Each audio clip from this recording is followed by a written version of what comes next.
passé. Et puis, les gens m'ont découvert en dehors des plateaux télé en se disant: «Mais pas du En 1996, à Paris, une jeune femme chante presque dans l'anonymat, enchaînant les auditions sans certitude sur le lendemain. Quelques années plus tard, le nom d'Hélène Ségara s'impose dans toute la France. Sa voix devient familière, son visage envahit les écrans. Le public applaudit une réussite éclatante, symbole d'ascension sociale et de revanche sur une enfance marquée par les difficultés. Mais derrière cette trajectoire lumineuse, une autre histoire se dessine, plus discrète, plus fragile, celle de ses 3 enfants. 3 enfants nés à des moments très différents. Le premier arrive lorsque la célébrité n'existe pas encore, dans une vie faite de doutes et d'instabilité. Les 2 autres grandissent au cœur de la notoriété, entourés de projecteurs, de silences calculés et de portes fermées aux médias. Même mère, même nom. Pourtant, 3 enfances qui ne se ressemblent pas. Alors, une question s'impose. La gloire protège-t-elle une famille ou la fragilise-t-elle davantage? Quand une artiste devient une icône nationale, que reste-t-il pour ses enfants, loin des scènes et des applaudissements? Et lorsque la maladie frappe au moment même où 2 d'entre eux sont encore très jeunes, qui porte réellement le poids de cette épreuve? Hélène Ségara a toujours choisi la discrétion absolue concernant sa vie familiale. Pas de confidence excessive, pas d'exposition volontaire. Mais ce silence soulève une interrogation centrale, presque dérangeante. Que s'est-il réellement passé dans l'ombre de cette réussite spectaculaire? Et surtout, qu'est-il arrivé aux 3 enfants d'Hélène Ségara? À la fin des années 1990, la trajectoire d'Hélène Ségara change brutalement de dimension. Après des années de galères, de petits contrats et de scènes confidentielles, une rencontre décisive propulse sa carrière dans une autre sphère. En 1998, son rôle d'Esmeralda dans Notre-Dame de Paris l'a fait entrer dans les foyers français. La voix est reconnue. Le visage devient familier. Le succès, lui, ne tarde pas à s'installer durablement. Les albums s'enchaînent, portés par des titres diffusés en boucle à la radio. Les plateaux de télévision s'ouvrent, les salles se remplissent. Pour le public, Hélène Ségara incarne alors une réussite presque exemplaire, celle d'une femme partie de peu, ayant surmonté une enfance modeste et des débuts difficiles pour atteindre une reconnaissance nationale. Dans les magazines, on parle d'une artiste travailleuse, souriante, accessible. L'image est maîtrisée, la lumière est constante. À cette époque, sa vie personnelle semble suivre la même courbe ascendante. Elle devient mère une première fois avant la célébrité, dans un quotidien marqué par l'incertitude matérielle et la recherche de stabilité. Puis, alors que la notoriété est déjà solidement installée, 2 autres enfants naissent au début des années 2000. De l'extérieur, tout paraît aligné. La carrière, la famille, la reconnaissance publique.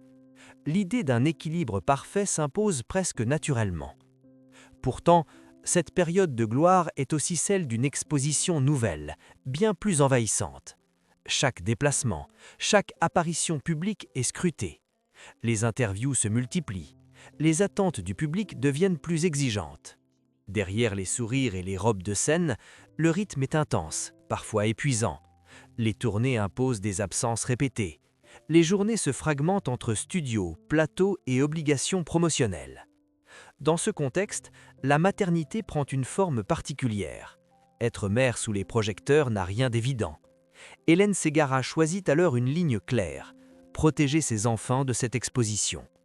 Contrairement à d'autres figures du show business, elle refuse de faire de sa famille un prolongement de sa notoriété. Peu de photos, peu de récits personnels. Les prénoms sont rarement évoqués. La frontière entre la scène et la maison doit rester étanche.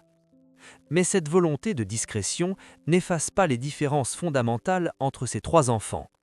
Le premier a connu une mère encore inconnue, parfois inquiète pour l'avenir, présente physiquement mais absorbée par la survie quotidienne. Les 2 plus jeunes, eux, grandissent dans un cadre matériel plus confortable, mais avec une mère souvent absente, happée par un agenda dicté par la célébrité. 2 réalités opposées, issues d'un même parcours. Au fil des années, la presse s'interroge rarement sur cet équilibre fragile.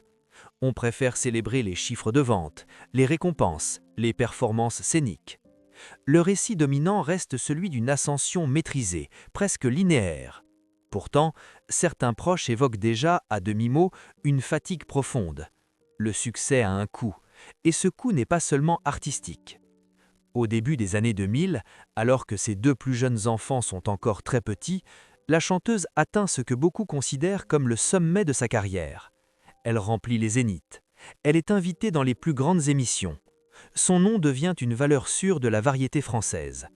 Mais cette période de lumière intense coïncide aussi avec une pression constante. Rester au sommet, ne pas décevoir, répondre aux attentes d'un public toujours plus large. À la maison, le contraste est saisissant. D'un côté, l'image publique d'une artiste épanouie, de l'autre, une organisation familiale complexe, rythmée par les absences, les retours précipités, les compromis permanents.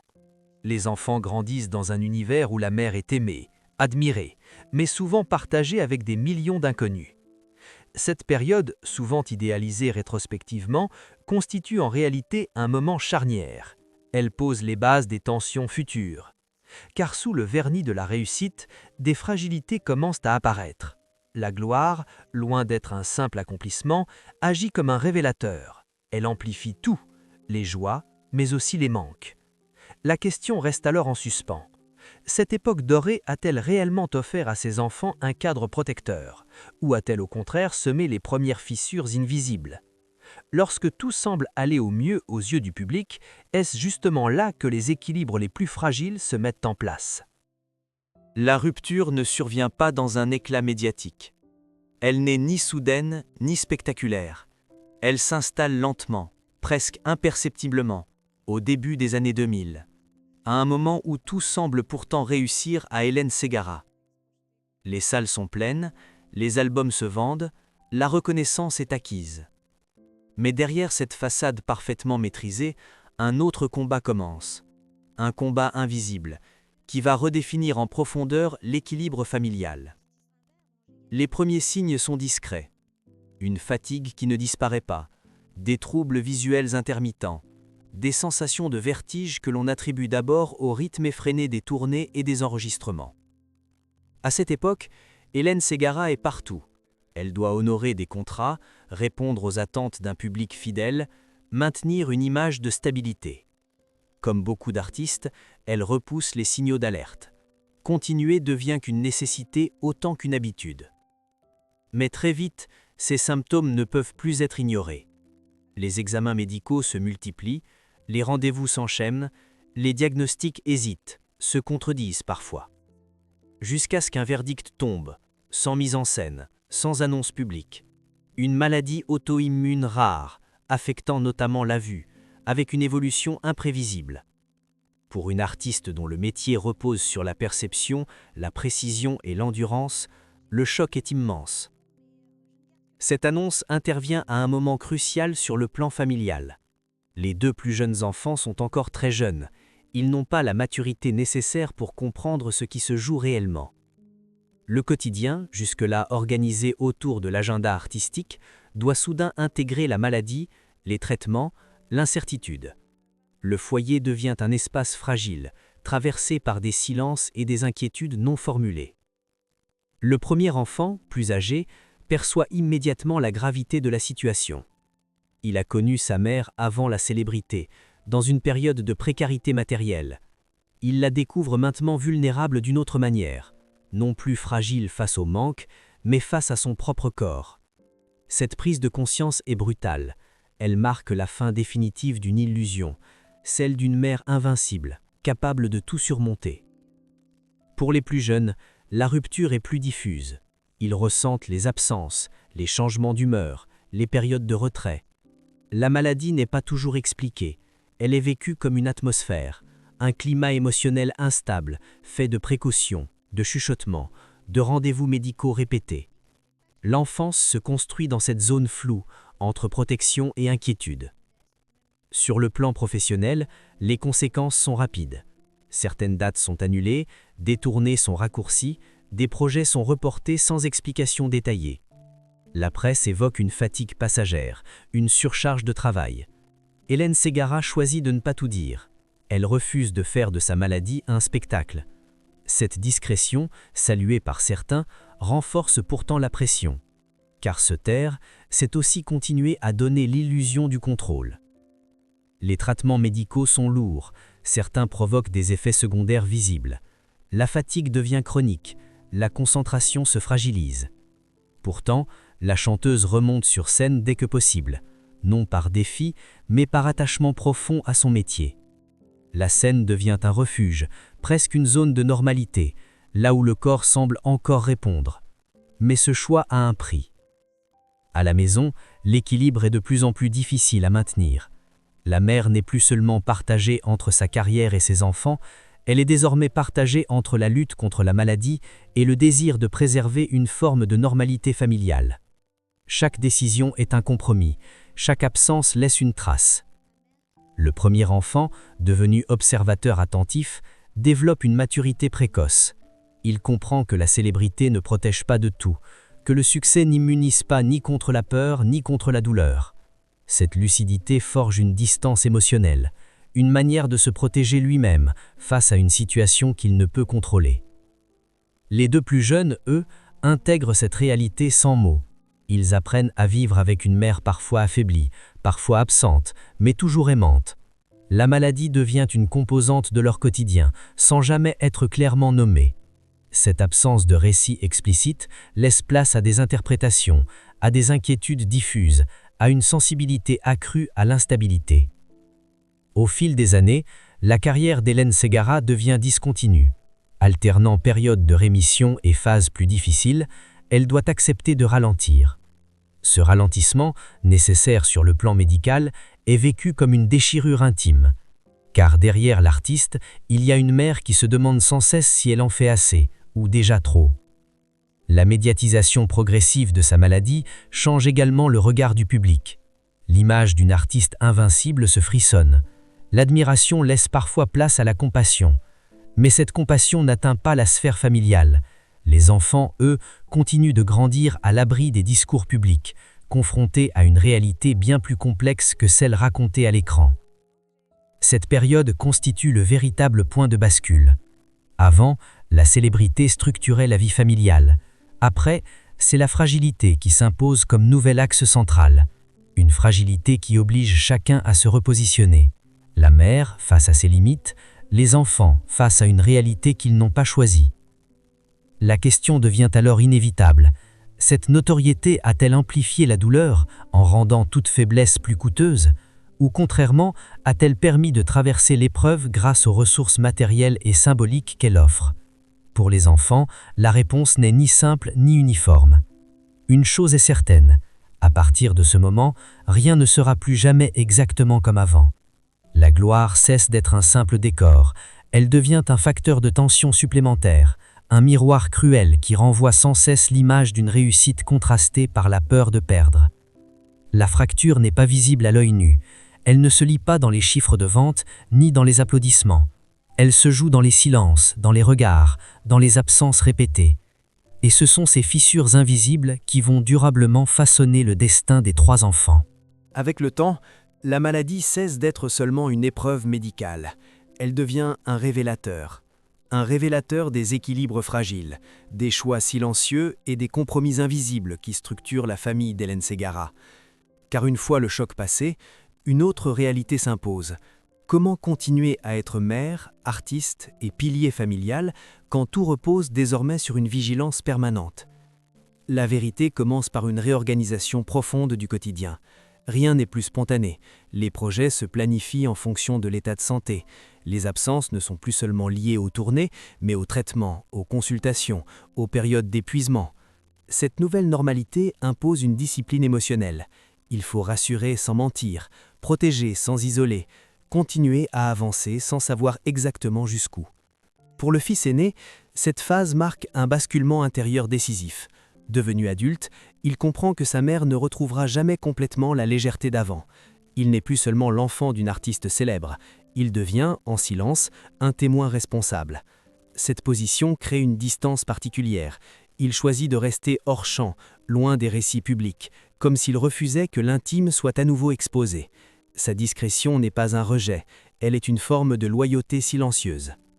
Les deux plus jeunes enfants, eux, évoluent dans un univers où la célébrité est déjà intégrée, mais où la fragilité est omniprésente. Ils n'ont pas connu la période avant. Pour eux, la maladie fait partie de l'identité maternelle. Elle n'est pas un accident, mais un paramètre constant. Cette réalité façonne leur rapport au monde. Ils développent très tôt une sensibilité aiguë aux variations émotionnelles, au silence, au non-dit. La vérité familiale se construit alors autour d'un paradoxe. D'un côté, un amour indiscutable, une volonté farouche de rester unis. De l'autre, des trajectoires qui s'individualisent fortement. Chacun des enfants apprend à gérer cette situation à sa manière, l'un par la distance choisie, les autres par une adaptation discrète, presque intuitive. Aucun ne cherche à s'imposer, aucun ne revendique une place publique. Ce choix collectif en dit long sur le poids ressenti de la notoriété. Hélène Ségara, consciente de ces dynamiques, adopte une posture rare dans le monde du spectacle. Elle refuse d'ériger sa famille en symbole. Pas de mise en scène de la résilience, pas de discours larmoyant. Dans ses rares prises de parole, elle évoque la maternité avec une honnêteté désarmante.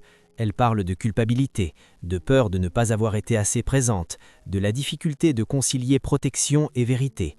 Cette lucidité tranche avec l'image idéalisée souvent associée aux célébrités. Elle révèle une vérité plus dérangeante. La réussite professionnelle ne garantit pas l'équilibre émotionnel, elle peut même l'ébranler. Dans cette famille, la gloire n'a pas explosé sous la forme d'un scandale. Elle s'est infiltrée lentement, modifiant les rapports, les attentes, les silences. Les enfants grandissent ainsi dans une forme de normalité atypique. Ils ne manquent pas de rien sur le plan matériel, mais ils apprennent très tôt que certaines choses ne se disent pas, que la discrétion est une valeur centrale, que l'intimité se protège parfois au prix de l'éloignement. Cette éducation implicite façonne des adultes prudents, attentifs, souvent réticents à l'exposition. Avec les années, la carrière de la chanteuse évolue, moins de frénésie, plus de choix assumés. Cette nouvelle phase permet un apaisement relatif. Les liens se renforcent différemment, non plus autour de l'image publique, mais autour de la réalité partagée. La maladie, bien que partiellement stabilisée, reste un rappel constant de la fragilité humaine. Elle empêche toute illusion de toute puissance. La vérité qui se dessine alors est celle d'une famille qui a appris à vivre avec des fractures invisibles. Pas de rupture spectaculaire, pas de drame public, mais une accumulation de petits renoncements, des choix faits dans l'urgence, parfois dans la peur, des silences destinés à protéger, mais qui laissent des zones d'ombre. Cette histoire révèle aussi une autre dimension rarement évoquée. Les enfants de célébrités ne souffrent pas toujours d'un excès de lumière. Parfois, c'est l'absence de récit clair qui pèse le plus. Grandir sans comprendre entièrement ce qui se joue, sans mots pour nommer l'inquiétude, forge une maturité particulière, mais aussi une solitude discrète. Alors, que reste-t-il de cette vérité intérieure ? Loin des clichés, elle montre que la notoriété n'est ni un poison absolu, ni une protection infaillible. Elle agit comme un amplificateur. Elle rend chaque fragilité plus visible, chaque absence plus lourde, chaque choix plus définitif. Et ce sont les enfants qui, souvent, emportent les effets les plus durables. Dans cette famille, la vérité n'a jamais été cachée par mensonge. Elle a été contenue par nécessité, pour survivre, pour continuer, pour aimer sans se perdre. Et c'est précisément cette retenue qui donne à leur histoire sa force singulière. La question demeure alors suspendue. Peut-on vraiment grandir indemne à côté d'une lumière aussi forte, même si elle est tempérée par l'amour, ou effectivement, il faut accepter que toute célébrité laisse tôt ou tard une empreinte irréversible sur ceux qui vivent dans son sillage. À la fin, il ne reste ni scandale, ni révélation fracassante. Seulement une trace plus subtile, presque invisible. Celle d'une famille qui a traversé la célébrité sans se briser publiquement, mais non sans en payer le prix intime. Les 3 enfants ont grandi. Ils ont quitté l'enfance sans bruit, loin des couvertures de magazines, loin des récits romancés que l'on prête souvent aux familles d'artistes. Et c'est peut-être là que se cache la véritable singularité de cette histoire. Porter le nom d'une figure admirée par des millions peut être une force, mais cela peut aussi devenir une assignation silencieuse. Pour ces 3 enfants, l'enjeu n'a jamais été de fuir l'héritage, ni de l'embrasser. Il a été de le contourner, de se construire sans être défini par une voie, une carrière, une image publique qui ne leur appartenait pas. Cette stratégie n'a rien d'un rejet, elle ressemble plutôt à une tentative de normalité. Le premier, Marqué par les débuts difficiles et par une lucidité précoce, a appris tôt que la stabilité n'est jamais acquise. Il a vu la célébrité arriver comme une vague tardive, puis la maladie comme un rappel brutal de la fragilité humaine. Son chemin est celui de la distance choisie, une manière de rester fidèle, sans se dissoudre dans l'ombre maternelle. Les deux plus jeunes, eux, ont grandi dans un monde déjà structuré par la notoriété. Pour eux, la célébrité n'a jamais été un événement, mais un contexte, un décor permanent. Leur défi n'a pas été de comprendre la gloire, mais de trouver un espace personnel à l'intérieur de celle-ci. Grandir ainsi impose un apprentissage particulier, celui de la retenue, de la discrétion, parfois même de l'effacement volontaire. Ce qui relie ces trajectoires, c'est une même décision tacite, ne pas transformer l'héritage artistique en destin obligatoire. Aucun ne revendique une place publique, aucun ne réclame une part visible de la lumière. Ce choix, souvent interprété comme un signe de protection réussi, peut aussi être lu autrement, comme la preuve que la célébrité, même vécue de manière maîtrisée, laisse des empreintes durables. La mère, de son côté, continue d'avancer avec une conscience aiguë de ses équilibres fragiles. Dans ses rares confidences, elle ne parle ni de réussite éducative, ni de fierté triomphante. Elle parle de doute, de tentative, d'un amour parfois maladroit, toujours inquiet. Elle reconnaît que la protection a eu un coût, que le silence, en préservant, a parfois empêché le partage. Alors, que reste-t-il réellement de cette histoire? Pas une morale simple, pas une conclusion définitive, mais une question qui dépasse ce cas précis. La célébrité est-elle compatible avec une enfance apaisée? Ou oblige-t-elle toujours, d'une manière ou d'une autre, à des renoncements invisibles? Les enfants d'une artiste célèbre n'héritent pas seulement d'un nom, ils héritent d'absence, de contraintes, de choix faits en leur nom, même lorsque ces choix sont guidés par l'amour. Ils laissent des traces. Ici, ces traces ne prennent pas la forme de conflits publics ou de ruptures spectaculaires, elles se manifestent dans des parcours discrets, dans une volonté commune de rester hors champ. Cette histoire rappelle alors une vérité souvent négligée. La gloire ne détruit pas forcément les familles, elle les transforme. Elle impose des adaptations constantes, des compromis silencieux, des ajustements qui ne se voient pas depuis la scène. Et ces transformations touchent rarement tout le monde de la même façon. Au bout du compte, la question centrale trouve une réponse nuancée. Ce qui est arrivé aux 3 enfants n'est ni un drame ni un conte idéal. C'est une construction patiente, parfois bancale, dans l'ombre d'une lumière trop forte pour être ignorée. Ils n'ont pas été écrasés par la célébrité, mais ils ont dû apprendre à vivre à côté d'elle. Peut-être est-ce là l'héritage le plus marquant, non pas une carrière transmise, ni une notoriété partagée, mais une leçon silencieuse. Celle qui enseigne que l'amour ne se mesure pas à la présence médiatique, et que protéger peut aussi signifier s'éloigner.